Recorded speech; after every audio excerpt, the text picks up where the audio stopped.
PAUD dulu. Di PAUD itu ada 4 tema P5 yang kita bisa pilih, begitu ya. Tentu yang dipilih hanya satu tema saja, ya, tema yang berbeda, satu atau dua, ya, satu lah itu cukup, Bapak Ibu, jangan banyak-banyak, ya, gitu. Kemudian tema proyeknya, kalau untuk SD, SMP, SMA, Bapak Ibu bisa lihat di tabel yang saya buat ini. Jadi PAUD itu 1-2 proyek, temanya berbeda. SD itu 2-3 proyek, temanya juga beda. SMP 3-4 proyek, temanya boleh beda. SMA 3-4, temanya berbeda, dan seterusnya. Dan ini untuk 1 tahun. Jadi Bapak Ibu, kalau PAUD 1 tahun, minimal 1 proyek. Udah cukup 1 proyek saja. Mau 2, silakan. Gitu ya. 3 ya, kalau kuat Bapak Ibu ya, gitu. Begitu juga SD, SMP, SMA, kita bisa lihat proporsionalnya. Kenapa? Nanti ada hubungannya dengan JP ya, jam yang dialokasikan untuk pelaksanaan P5 ini. Nah, di sini yang saya dalam kotak merah ini tema untuk SD, SMP, sampai SMA, dan SMK. Tapi SMK ditambah satu lagi namanya kebekerjaan di sini. Yang ini Bapak Ibu ya, kebekerjaan. Satu tema lagi, tema pilihan namanya.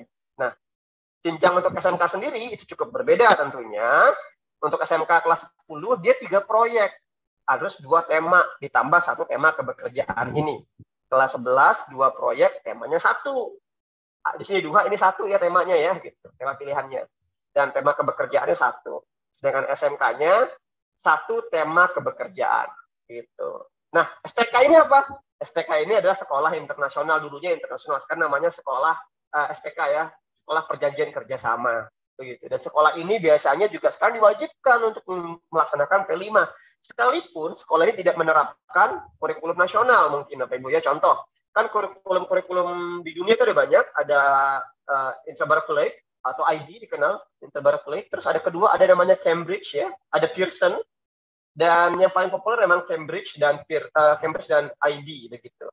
Lalu ada juga dari Singapura begitu. Dan sekolah saya adalah sekolah yang kami hybridkan karena mereka belajar, kami lebur dengan kurikulum dari Singapura ya, dan sebagian dari Cambridge begitu. Nah, tapi sekolah nasional bukan sekolah internasional Bapak Ibu ya. Jadi kami tetap menggunakan metode yang ada minimal 2 proyek ya, dengan 2 tema yang berbeda, itu boleh. Dalam 1 tahun ajaran ya Bapak Ibu ya. Jadi boleh saja 1 tema, satu proyek itu untuk 1 tahun, boleh-boleh saja. Begitu. Nah, terus bagaimana cara melakukannya di sekolah? Jika Bapak Ibu adalah pembuat kebijakan di sekolah, kepala sekolah misalnya, kita bisa pilih ini, ada 3 metode. Satu metode adalah pilih 1 hari dalam seminggu dan ambil seluruh JP-nya pelaksanaan P5 di hari itu. Contoh di sekolah kami P5 Bapak Ibu itu di hari Jumat. Jumat full dari pagi sampai sore. Lalu di kelas yang lain, yaitu di kelas 10, saya kebetulan lagi menyelesaikan yang di SMA, karena saya lagi bikin alur P5 sama modul ajarnya sekaligus asesmennya, itu untuk kelas 10 dan 11 begitu. Dan ini kita mau selesai, kita mau pindah ke SMP dan SD setelah ini. Begitu. Nah, itu Bapak Ibu, kelas 7-8-nya hari Jumat full, Senin Selasa Rabunya, dan Senin Selasa Rabu kami pilihkan yang alokasi 1-2 jam pelajaran per hari. Di mana? Jam terakhir. Gitu. Misalnya kita pakai untuk P5. Itu boleh juga. Jadi boleh dijadikan jam terakhir, 2 jam terakhir, pelajaran terakhir atau 1 jam, atau diambilkan 1 hari penuh dari minggu. Di satu hari di antara Senin sampai Sabtu ya, begitu. Minggu kalau sekolah itu buka sampai Sabtu ya sampai Sabtu, begitu. Pilih salah satu dan kami pilih di hari Jumat pada saat itu. Nah, waktu melaksanakannya Bapak Ibu bisa juga dengan cara dipadatkan, langsung 2 minggu break full tuh, atau 3 minggu break full, 1 bulan gitu, itu P5, tidak ada pelajaran lain, boleh nggak? Boleh. Nah, tinggal kepala sekolah mau pakai yang mana nih, sistem bloknya ini, sistem hari atau sistem alokasi waktu jam, begitu ya. Nah, ini tergantung dari kebijakan sekolah enaknya yang mana, begitu. Kalau kami memilihnya adalah opsi 1 ini dan opsi 2. Begitu, Bapak Ibu ya. Nah, itu teknis pemilihan waktu pelaksanaannya di sekolah. Lalu berikutnya adalah Saya akan masuk ke dasar awal bagaimana kita akan menerapkan ini dengan teorinya Wiggins, Grant, dan McTee ya. Yang dikatakan oleh beliau adalah ada 6 dimensi Bapak Ibu pemikiran itu yang disebut dengan pemikiran design thinking. Yaitu ada 6, penjelasan, interpretasi, aplikasi, perspektif, empati, dan refleksi diri. Ini bukan hal yang baru karena sudah ada tahun 2005, tapi kalau Bapak Ibu baca buku yang baru dari beliau di tahun 2011 judulnya The Understanding by Design Guide to Creating High Quality Units, itu menemukan bagaimana melaksanakan design thinking atau P5 ini lebih menarik dan efektif begitu. Nah, jadi berpikirnya terbalik ya Pak Ibu. Saya akan jelaskan dari 6 gambar ini dulu. Ya, yang pertama tadi penjelasan, interpretasi, aplikasi itu adalah dimensi pemikiran.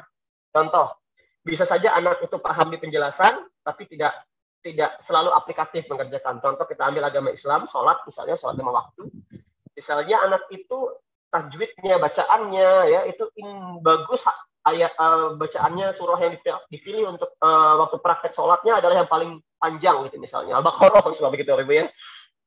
Tapi si A bisa, si B itu hanya surah An-Nas begitu, ayatnya pendek sekali gitu misalnya. Tetapi si A itu jarang ke masjid pada saat zuhur, si B itu paling sering ke zuhur, yaitu aplikasi. Nah ini jalan.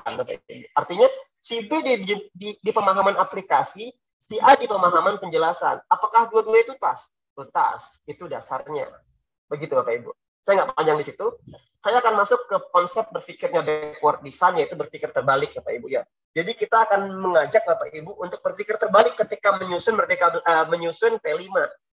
Jadi kalau menyusun P5 itu mulainya ekspektasi dulu, baru kemudian produknya apa.